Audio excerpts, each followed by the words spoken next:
Hence, a member of the younger generation could be disciplined by any elder, not just their parents. Any rudeness to an elder meant disapproval from all the senior members of the family. Unfortunately, amongst the westernized elite in Pakistan, the respect for age is diminishing. Some, who are uncritically adopting Western culture, almost consider a lack of respect for age a sign of progress. I remember how I found it when my tutor at Oxford asked me to call him by his first name. It was even more awkward for me when parents would also insist that I did the same. Our value system was also molded by the attitudes of the elders. The younger members would carefully observe what was approved and what was condemned by the seniors. It was never the fear of being punished that made all of us follow family etiquette, but the fear of everyone's disapproval. Moral standards were high because immorality would have meant being ostracized. The greatest fear was to give a bad name to the family. Everything depended upon the reputation of a family. From arranged marriages to social acceptability,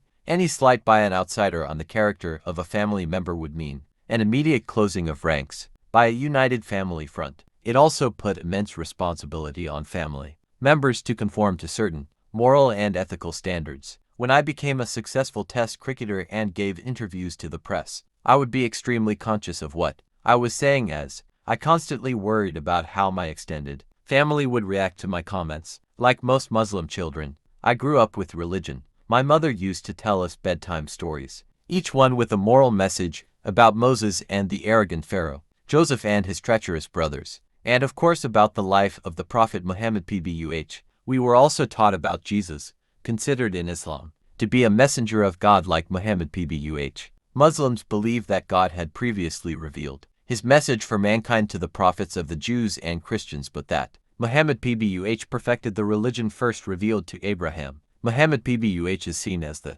seal of the prophecy, the last in the series of prophets God sent to the world. Islam recognizes the teachings of the Jewish Torah and the Christian Bible, and while it teaches that Jews and Christians have in some areas strayed from the true path, it acknowledges them as people of the book. Every night before going to sleep, my mother would make us say our prayers and tell me stories about the Prophet pbuh. There was one particular story my mother would tell me. An old Meccan came before the Prophet pbuh and said to him, "The only reason I want to become a Muslim is because all my clan has converted to Islam, but I am too old to change my habits. Tell me one thing I can do so that I can become a Muslim but keep my habits." The Prophet pbuh replied, "Tell the truth. That is the one thing you need to be a Muslim.